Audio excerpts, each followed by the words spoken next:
I love this. I feel like, I don't know, I was just listening to you and I'm like, don't smile too much. I just feel so proud of you. Oh my God, thank you. It's just nice to hear you be so aware. What your dad does know is I need to work, I need to provide. And you now know I need to work, I need to provide, but I also need to do XYZ. Therapy. Then your kids will know I need to work, I need to provide, I need to do therapy, and I need to, go for walks more often, and I need to be able to talk about my feelings more often, and it will just trickle down. So I'm an avoidant, dismissive person, but I'm working on it. Time is money, so spend yours listening to me talk about things that are important to me and my people. Time is money. Welcome to the second episode of the fourth series. I'm here with Nikel again, and we are discussing mental health issues and the mental health sector, I guess. There isn't a series name yet because I only know it after I've edited everything, so I can't put that in. Okay. If you would like a little reminder of what we spoke about in the first episode, I would urge you to go and listen back, but here's a little taster. Sometimes with some of my clients, I don't want to talk to them in the way that we're taught. Yeah. But I have to because, I'm still a trainee and stuff. But I feel like representation as well is a big one because a lot of people won't go for jobs that they don't see themselves doing. And we're going to get straight into it. So, second episode. How are you feeling? I'm good. How are you? Yeah, I'm all right, thanks. I'm good. I wanted us to talk a little bit about breaking generational cycles and patterns and generational trauma. Yeah, big topic. Absolutely massive. So I don't really have a position on where to start. I was hoping maybe you could take the lead on that because I don't know how to really attack this beast. I guess I could probably give a little bit of our own personal experiences. So for me personally, with my dad in particular, I've really struggled with our relationship, and it's primarily because of the generational trauma he has experienced and that has been passed down to him. Funnily enough, I actually found the language generational trauma, or the word rather, when I can't remember what I was doing, but it was something to do with the slave trade.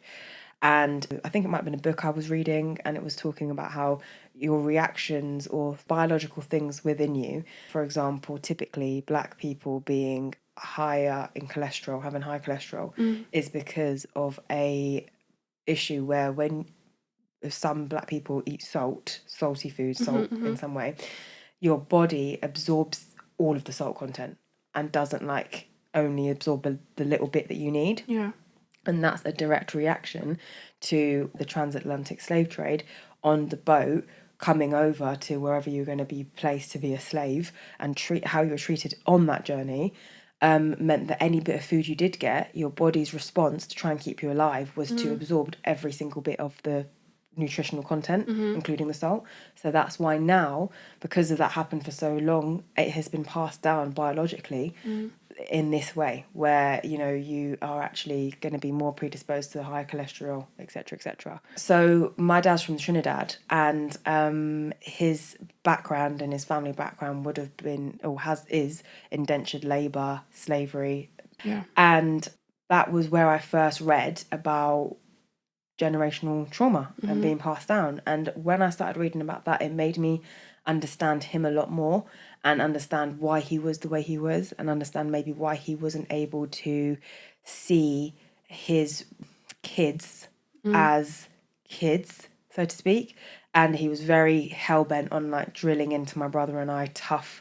He was very much like the tough parent and tough love. That was his way of doing it, and that was just because I guess with that as a first starting point, and then obviously with the coming to Britain at the time they did, and with how bad racism would have been, they wouldn't have been raised in a cotton wool lovey-dovey, it's okay, there's no consequences, live your life kind of way. It would have 100% been a lot worse of come correct, don't do this, you're always going to need to work twice as hard, don't bring police to my door, blah, blah, blah, that kind of stuff. Do you know what I mean? So that's what we had a lot from my dad. And unfortunately, because of where he was coming from, he can't see that anything he did or does do is bad, because he just sees it as it's so much better than what I had. So how could that be bad? Yeah. So when I think of generational trauma, I think of him, if I'm honest. Like he, if I'm, in my eyes, embodies it really. Yeah. Especially because he's not willing to or aware of it, which makes it even more harmful. So I've been very diligent with and purposeful when it comes to undoing some of that for me, because I'm very conscious that I don't want to pass stuff like that down to my kids. Yeah. And yeah, breaking cycles, breaking patterns, like it's a pattern of me to like seek that validation, because obviously, like I said, my dad, for example, was extremely tough love. There was never like, I'm so proud of you or anything like that. So I would then seek that outside. And then as a woman, my dad, that's a prime connection and a prime relationship for me. It's quite dangerous when you don't have that validation or that, care. Yeah. It's because then you start seeking it from other men / thinking that is normal from men. So I had I had some early relationships with men who were not nice men. Do you know what I mean? They might have been nice people, but in like a relationship, not good. And that was because they were familiar to me because of the lack of emotional presence I got from my dad. I didn't think it was weird that they were like that as well. Yeah. When actually that's mad. Do you know what I mean? That's not, and like my partner now is the complete opposite. And that's because I've worked hard to sort what I think is good out. Yeah. To know, actually, no, that was toxic. And that's not, and I see a lot of girls, they're like 10s. They're stunning. They are doing their thing. They're working hard. They're just all around like you'd want to wife them. Do you know what I mean? And they go with the worst guys. And you're like, why? And they're just like, oh, I just like a guy who's a bit bad, or I like a guy, whatever it might be. But actually, I've realised after having lots of friends and, semi being there myself, that actually it's because you don't think you're worth better.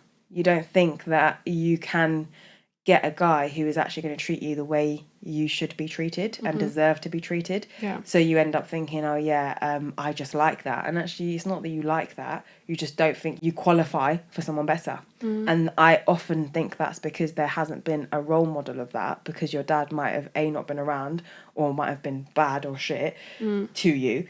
So you just think that's all right. Thoughts? I love this. I feel like, I don't know, I was just listening to you and I'm like, don't smile too much. Like, I just feel so proud of you. Oh my God, thank you. Because, it's just nice to hear you be so aware. Like, a lot of people are not aware of these things, and I think it should be something for everybody to know. Like, you've hit the nail on the head, like, with generational trauma, like, it trickles down, and it's kind of about, like, let's say, for example, you had grandparents that see the world as unsafe. You're more likely to see the world as unsafe because that's what your parents would have learned, and then ultimately that's what you would have learned. So it is very much like that. It is very much like, so let's say, for example, like you were saying about your family from Trinidad, and similarly my family are Caribbean as well. Yeah, like, that trauma, even from the days where, like, our ancestors were slaves, would trickle down, because all that our families know is you need to work hard. You need to work twice as hard. It's almost like they block out any other, like, emotional stuff or things that But if you think about it, at the time, sorry to cut you. Yeah, it's fine. That you're like, yeah, please do. Yeah, I'm like, go. At the time, none of that emotion would have served you. No. Do you know what I mean? That wouldn't have helped. Like, sometimes when I was younger, I used to have these conversations with my dad, because he would always, his favourite line would be, Grandad would just laugh, or like, what would Grandad say kind of thing. Or Grandad would be not happy about this. That was his big thing. Like, Grandad's word was everything. And I would say, well, when blah, blah, blah happened, how did you guys feel? Like, what did that do to you? And my dad would start laughing, and he would just be like, there was not that. These things didn't exist about emotion and how did I feel. And you know what I'm saying? Like, this wasn't a thing. Yeah. Like, so why are you asking me, kind of thing? And even now, he's 60, and still, there's just not that insight. He doesn't see that there could be it doesn't. He would, if he listened to this now, he'd be watching us thinking, these lot are on crack. Like, what are they talking about? How can you have a whole episode about feelings? Are you all right? Like, that's how he'd think it. Yeah, that's my family's. Do you know what it is? It's because as humans, like, our ultimate goal is to just survive. So things that feel like a threat, like feelings, is like, oh, we can't touch that subject. Like, we need to keep moving on because I'm just trying to survive. So, like, even though when people do stuff, it doesn't seem like, not like, it seems like actually you should pause and maybe think about this. People are just trying to survive. And that's why, like, your dad or your granddad or, like, my grandparents, like, they wouldn't think like that because ultimately there's thinking... There's not capacity for it. There's no capacity for it. If I think about this extra thing, that might hinder my survival. Like, I just need to survive. That's it. And with that, do you feel like it is... Because I was on another podcast, Beyond the Surface. Shout out them. You should check them out.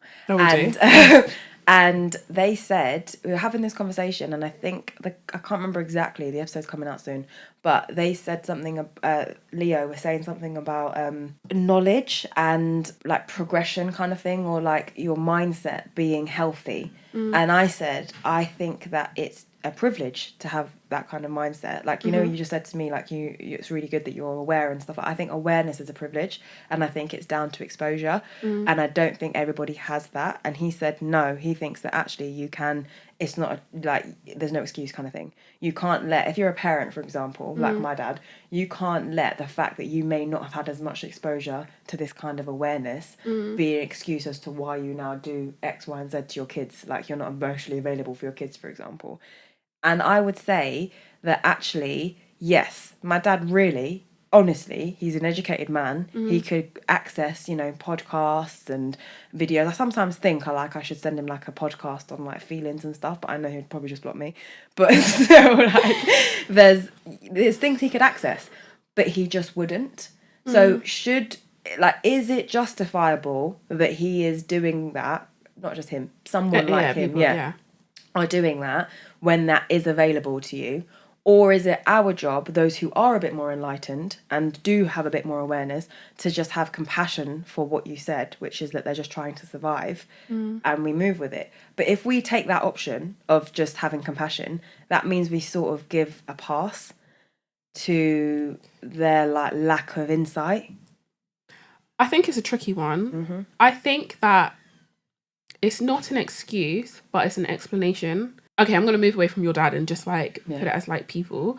Like some people, even though they have access to these things, like they don't know that they can access that, or like it's just, it might be hard for them to access it and things like that. So I'm not saying that it's an excuse, like, but like I do think that we should give some compassion to that.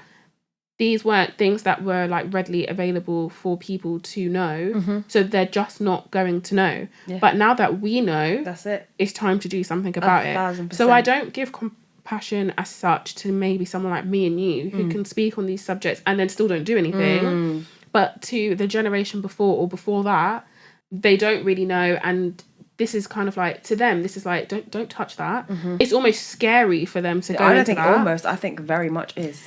Yeah, so I do feel like we have to give compassion, because we have to break it down slowly. Like, you can't just expose someone to like all this stuff, because it's going to be hard for them to take that in. So it's going to start with your dad. Let's just use that because we were talking about it. Then you're going to break some. Then your kids are going to break some. And it's going to go like that. And there's going to be stuff that your kids are like, Mum, you used to do X, Y, Z. Like, how bloody crazy is that? And you're going to be like, what do you mean? When I was your age, I had to work. And do you know what I mean? and like, you're not going to understand how they're so entitled and they want to waste the water. Yeah, basically. But it's going to trickle down, and it's just about taking accountability for what you do know and working with that.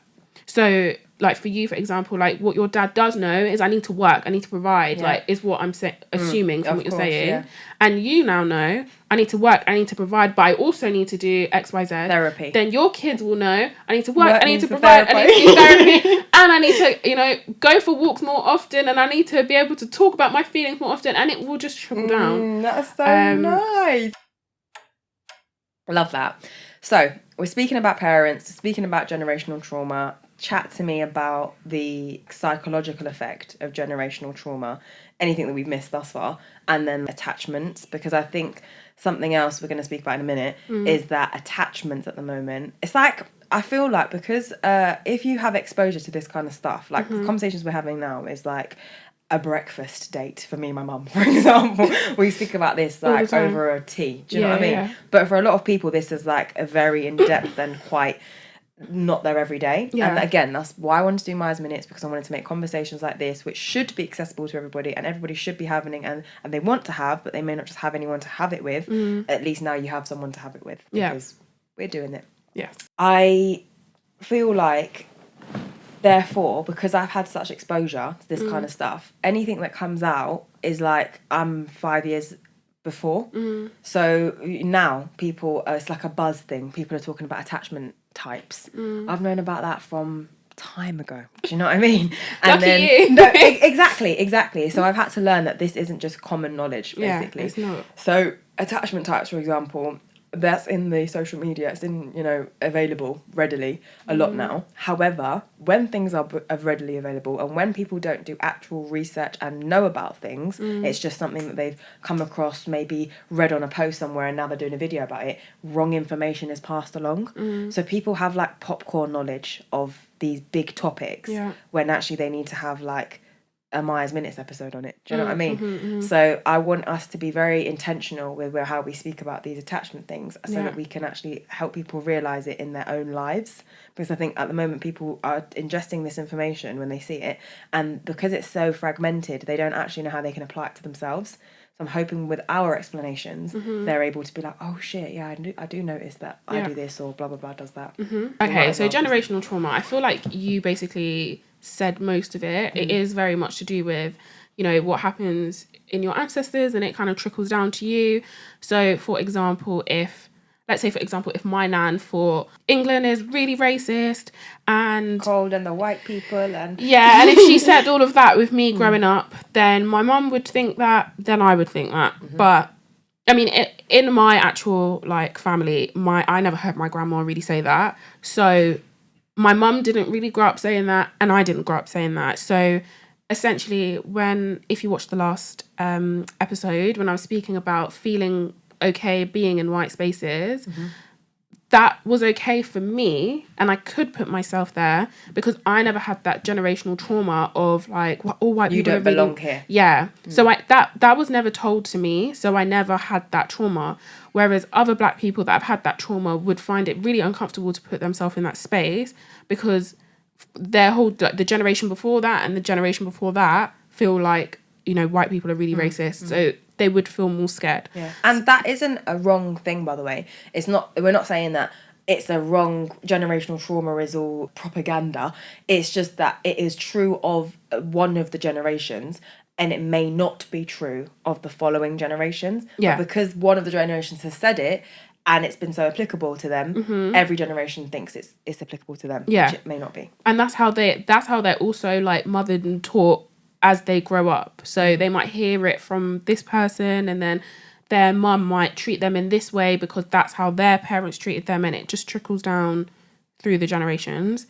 So yeah, that's kind of how generational trauma works. But I guess what us two are saying is that I think generational trauma can feed into attachment stuff, probably. Yeah. Because again, speaking about, let's take the example of the slave trade in the Caribbean, for example.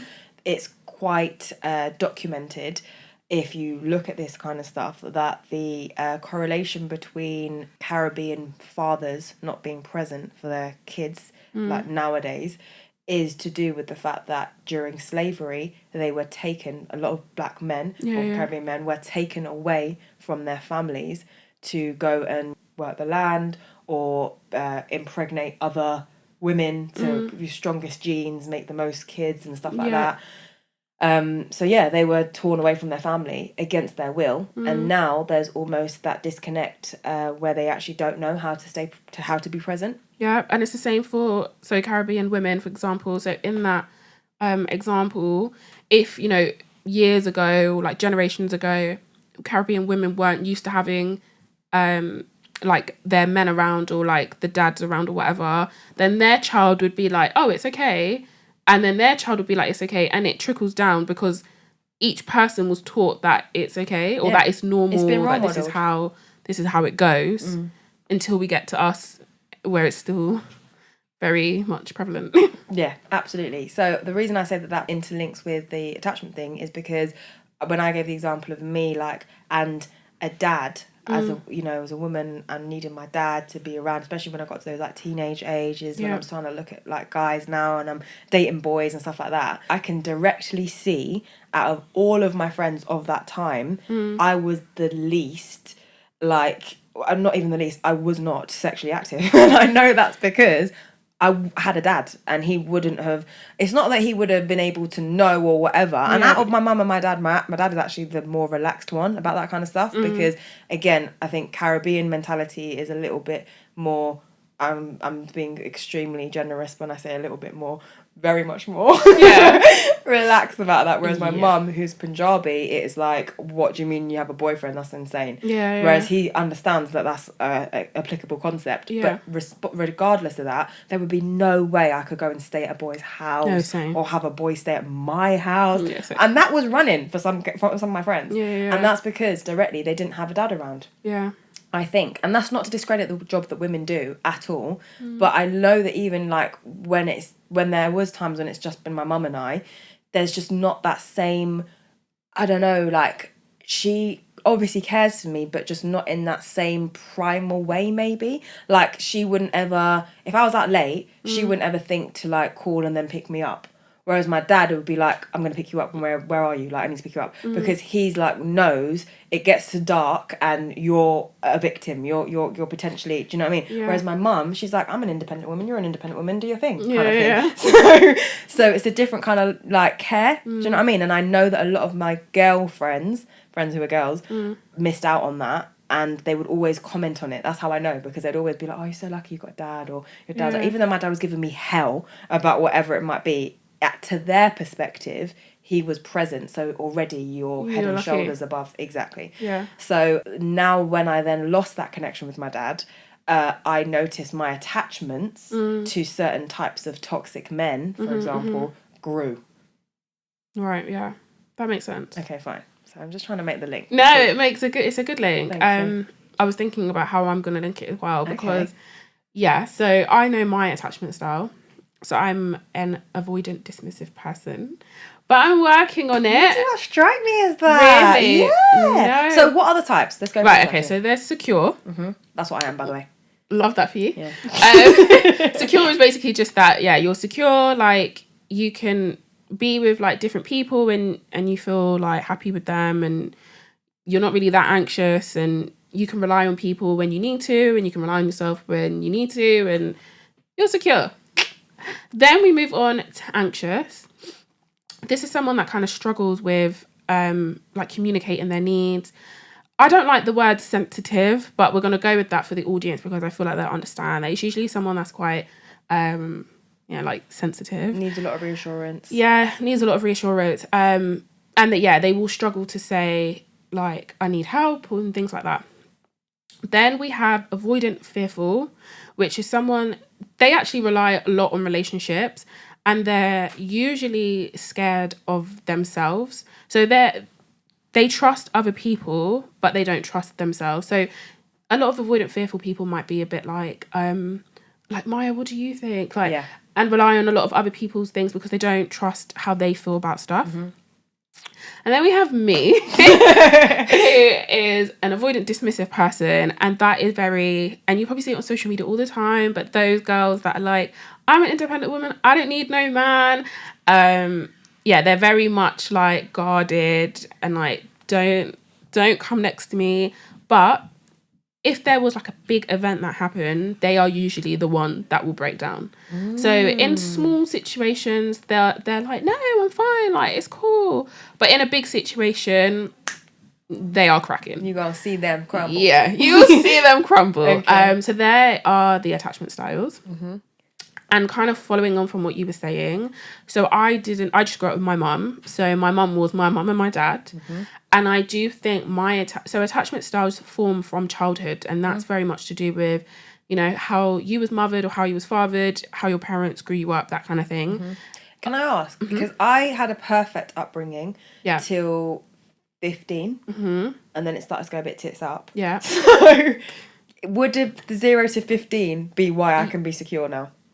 Why? Because in those years, everything was good. And I was getting the input I needed from both sides. Everything was 10 out of 10. So is that why now I can be secure attached? Yeah, so it would contribute to that, yeah. Fine. But then also I think it's because you're very much aware as well. But so I think like in those years, they could have... I can be aware because in 0 to 15, I was given the skills to then have the confidence or security or whatever to then be aware. So then that's where secure attached can be born from. Yeah. And I think this is another key point because I think a lot of people, especially again if we look at like immigrant backgrounds, we the first of the siblings, for example. I don't know if you're the oldest. I'm the oldest. I so knew that. Yeah. I'm the eldest as well. Oh, there we go. Literally. And second mums. Sometimes the elder one might come out a bit like, if the youngest ones were to describe the eldest, they'd be like, oh, she's always complaining, she's got so much this. This is my sibling. Always like blah, blah, blah. And that's because you guys weren't in the streets as we were. Do you know what I mean? And I say that figuratively. I want to record this little bit and send it to my siblings because, yes, you were not in the streets when we were. Sometimes streets don't mean physical streets. They can just mean, you know, the position your families were in. It can be...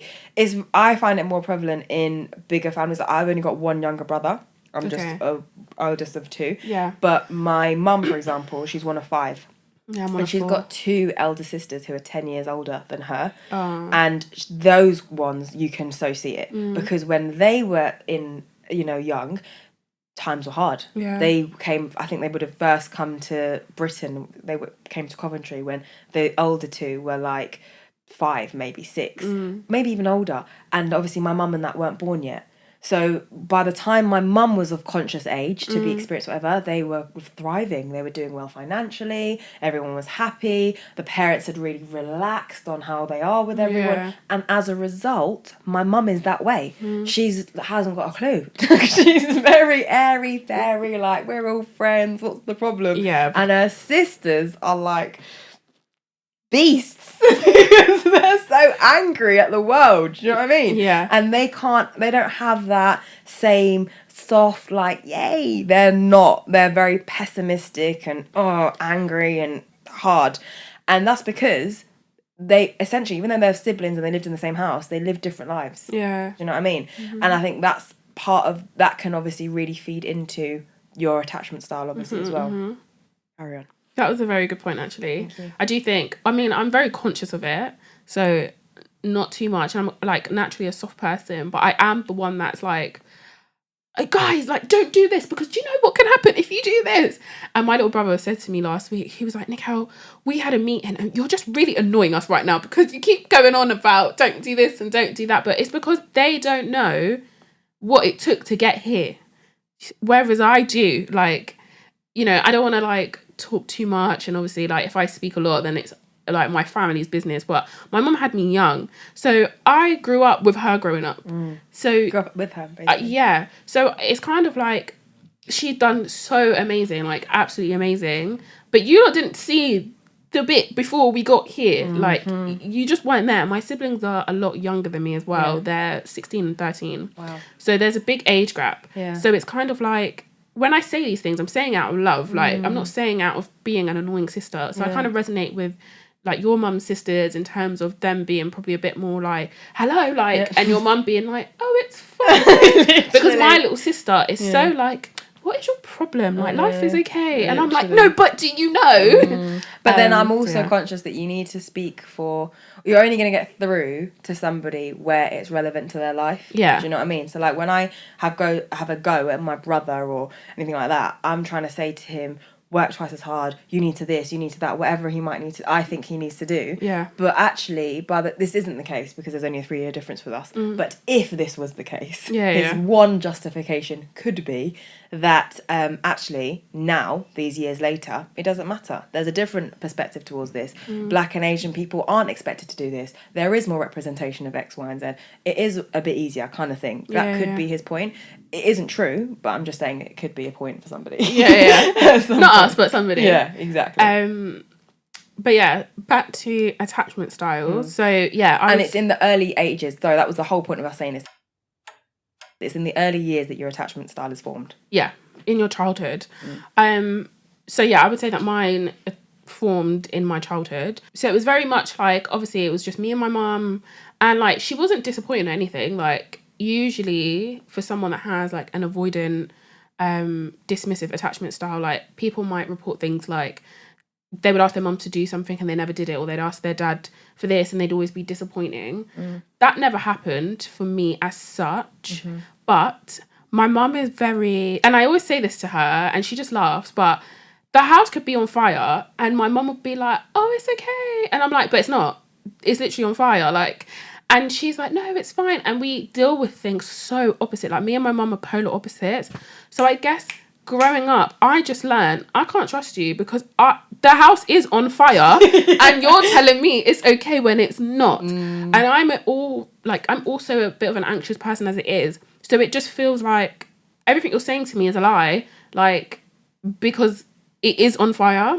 So obviously now, as I've grown up, I've just learned I can't trust people. I can only trust myself, because this woman's out here telling me it's fine when the house is on fire. So that's kind of just trickled into my adult life, where I do still, so I'm working on it, I'm in therapy. Good, we love that. Yes, but I do still think subconsciously that everyone else is unsafe, but I'm okay. Like, not in a sense of like, I'm okay for other people, but I'm okay for myself. I know that as long as I can rely on myself, I'll be okay. And I'm very independent, very like, no, I've got it. I'd rather just do it by myself. I don't want your help. But in big situations, I am definitely the one to be like, this is so bad. I can't handle massive situations, because I think in loads of small ones, I just let it go from my head and I'll be like, oh, it's fine. It's like, do you know what I mean? You avoid it. I avoid it, yeah. And when you're faced with it and you can't avoid. Yeah, that I really struggle with that. And I'm very dismissive of stuff. And I think, so like even in like relationships with people, so I've never been in a relationship. And I'm 24, nearly 25. And like to a lot of people, that's like quite weird. It's like, why? To be fair, I think that the more insight you have, Go on. the later you will get into a relationship. I think so. I think I'm because you'll know, okay, no, this isn't like, if I was always quite switched on. Yeah. And I was in the circle I was in the last to like start, you know, having sex or get in a relationship or whatever. Yeah. And it's like a blessing and a curse when you are in a relationship, because if you enter with the knowledge, you're like you have, for example, which I did not have when I entered my relationship. Yeah.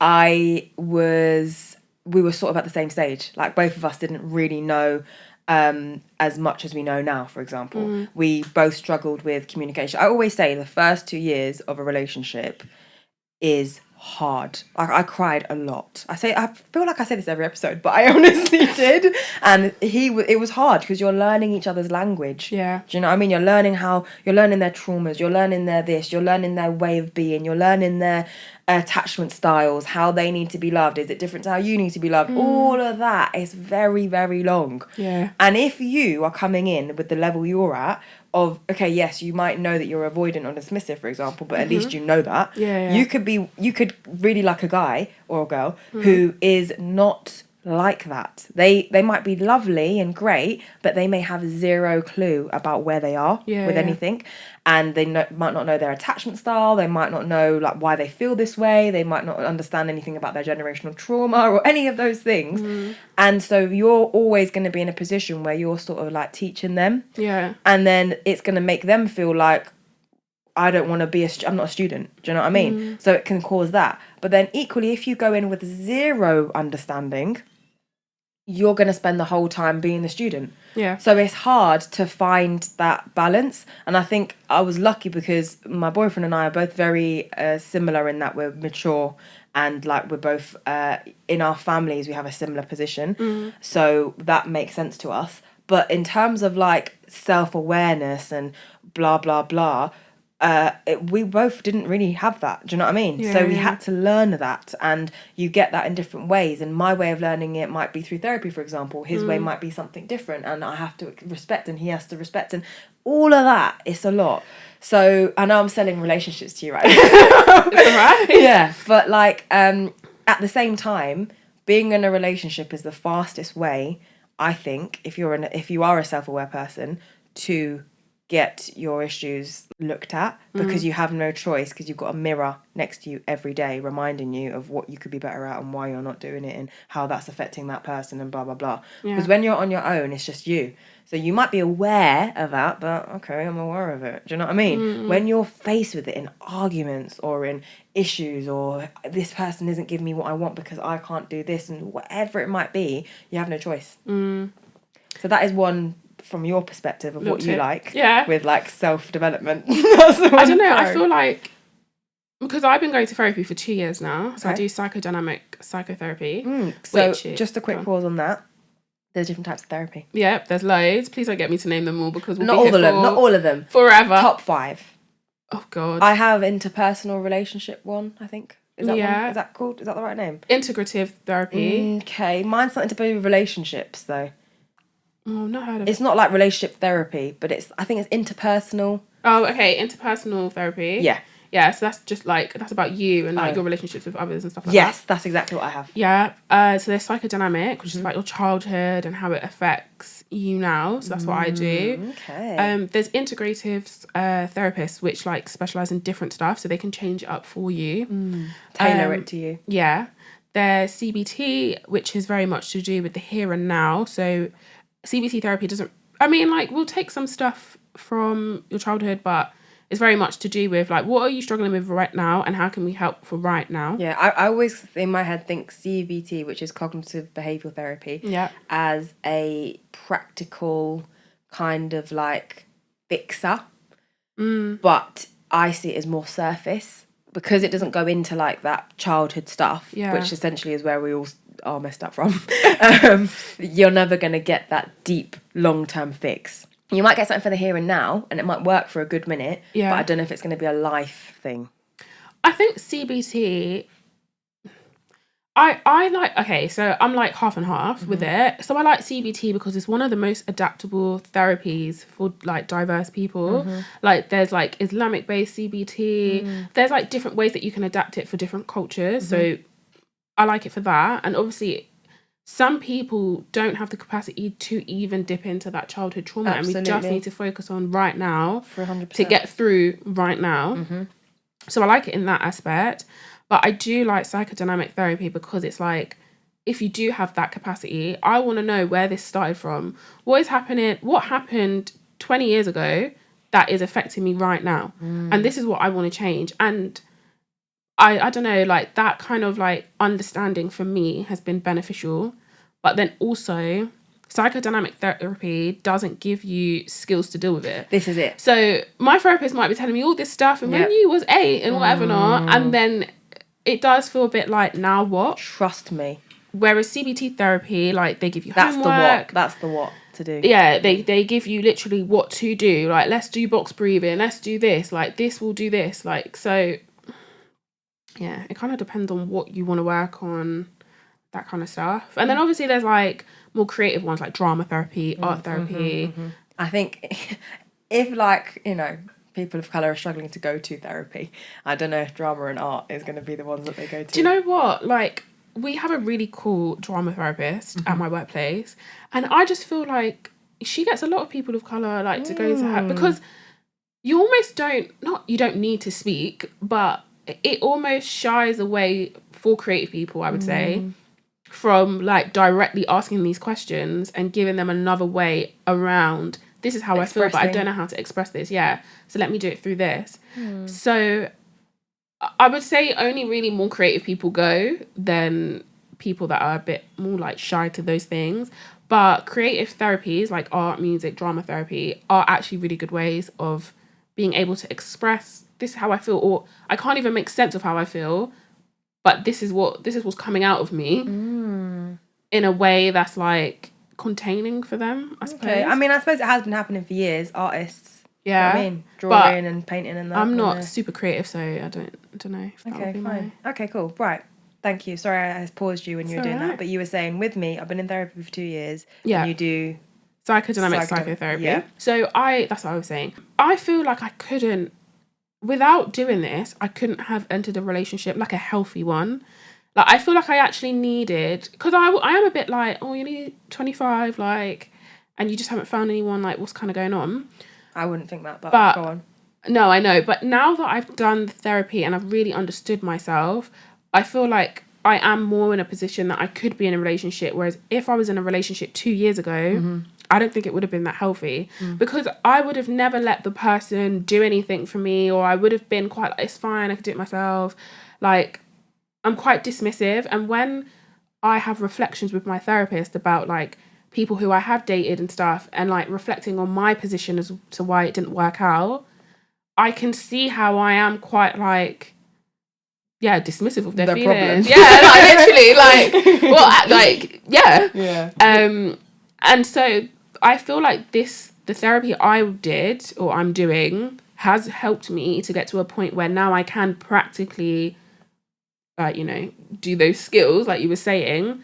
But 2 years ago, I don't even think I had the knowledge to be able to practice those skills. I think if I had a boyfriend and I got into an argument with him, I would have been like, cool, see you later. Yeah. There's a happy life over the single side. Whereas now I'm a bit more like, okay, Nicole, breathe. Like, what have you done? What has he done? Let's think about this. Let's reflect on the situation. Honestly. I would not have done that 2 years ago. I promise you. I was definitely see you later. We're out. So yeah, I would say, like, it's really helped me. I think that's really good. I really, really think that a lot of my friends now, I'm 26, so my friends are, like, typically my age to 35, maybe. Yeah. And a lot of them are in the stage you're at now. So for you to be there at 24, reflecting and getting yourself ready, you know, for all of that kind of, like, healthy relationship stuff when the time's right, is really powerful. And I think that it's unfortunate that these conversations aren't as accessible, because I do think there is an element of women needing to take that in their own hands. I think a lot of people I know who may have got into relationships quite young, you do, you know, get into relationships when you're young, you have absolutely no idea about who you are, what, you know, attachment styles you have, or anything like that. And then you end up in pretty much quite often a toxic relationship. You then end up giving yourself more trauma that you're then going to have to work through before another potentially healthy relationship.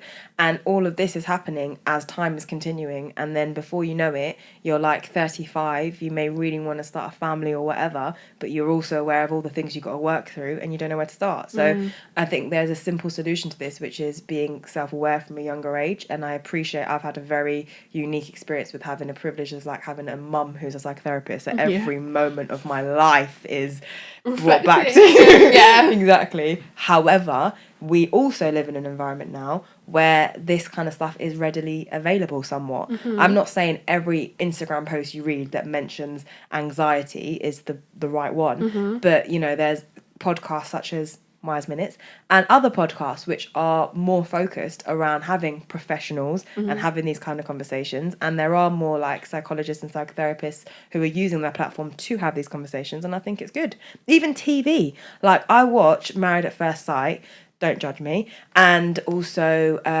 Love is Blind and stuff like that, for the psychological perspective, to see how people react in relationships, and I can see myself in so much of them and the places that they might be and how they respond to things. I don't think our parents had that when they were our age, or grandparents definitely didn't. Do you know what I mean? So yeah, I think it is helpful, but coming from that and just coming off that, how do you feel as a professional in this field about the fact that we are now in a stage where there are all of these, like,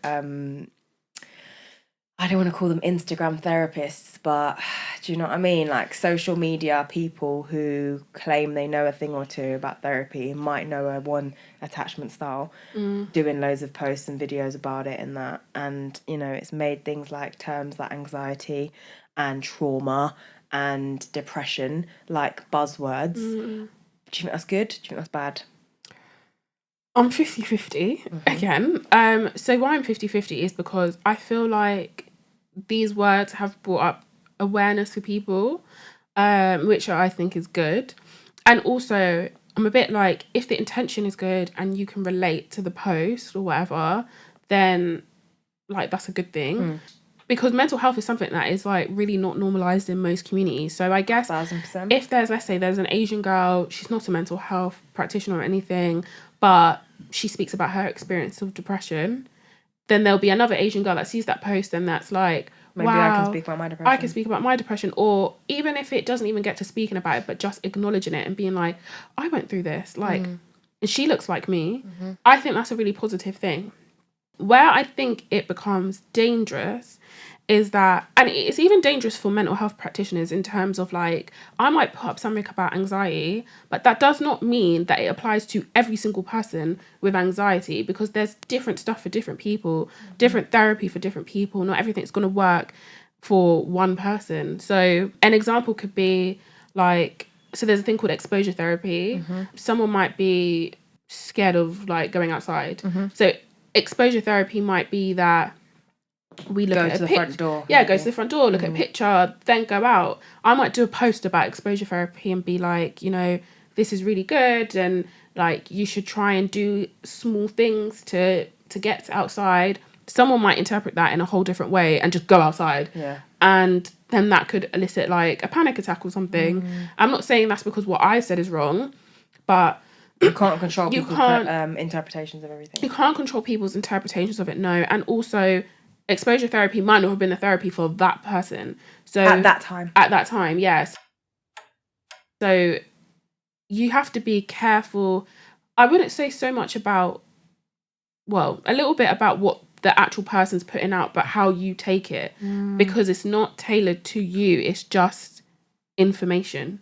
Do you see what I mean? 100%. So I wouldn't want, for example, I've put out a post about attachment styles, and I know I'm correct with them because I've learned about them, but I don't now want someone to read it and be like, that's my attachment style, and like the end. I want you to just be aware of it and then explore it for yourself, like research stuff, like extra stuff. Don't just take everything for gospel, because things change.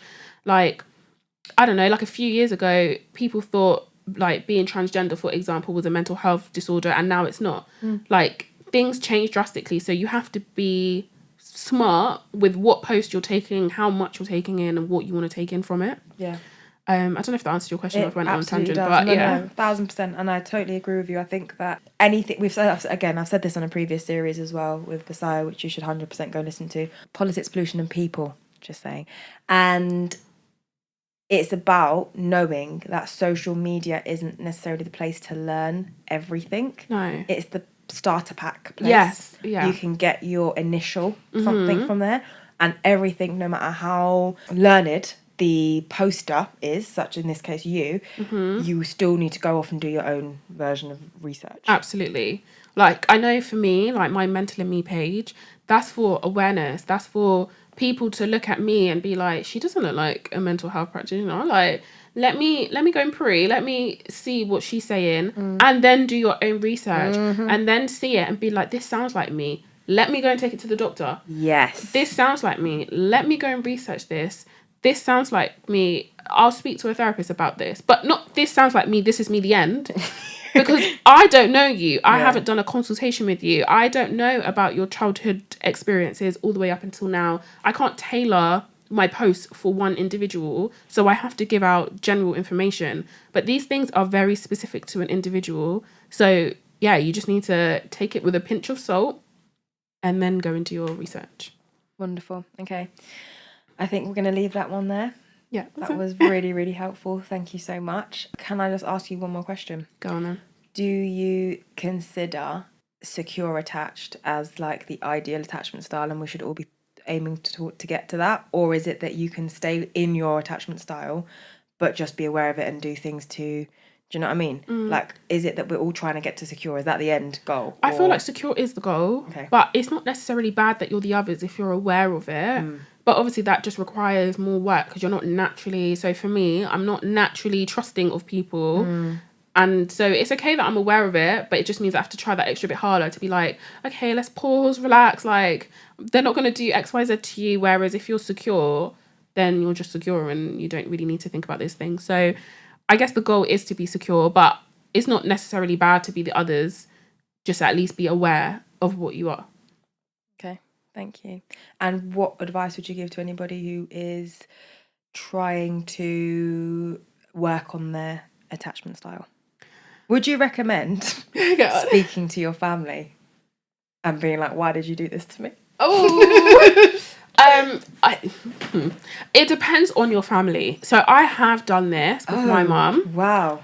But the first time I tried, I don't think it was like received as well as I had wanted it to. But you also have to be aware of the other person and how they're going to receive it and how their thoughts around it. So I'm going to say no for now, because you need to understand where they're coming from as well. Like, you need to think about how you're going to approach it. Is it even safe to approach that situation? Because obviously, like, you know, my mom's young and liberal, and it's kind of okay. But if your parents are people that would literally like hit you, or would be like, what the hell, you know that they're going to react in a way that's destabilizing for you, then no, I wouldn't do that. But if you think my parents or my caregivers are in a space where we can speak about these situations and they're in a reflective space too, then yeah, like, yeah. Okay. Some solid advice. Thank you so much for coming on this journey with us. Really appreciate you, obviously, Nicole. And you will be with us in the next episode. Yeah. And we will continue to delve. And please carry on sharing, subscribing, following, and supporting. It really, really means so much. I hope this episode has given you something, at least food for thought. And we will see you in the next episode. Bye.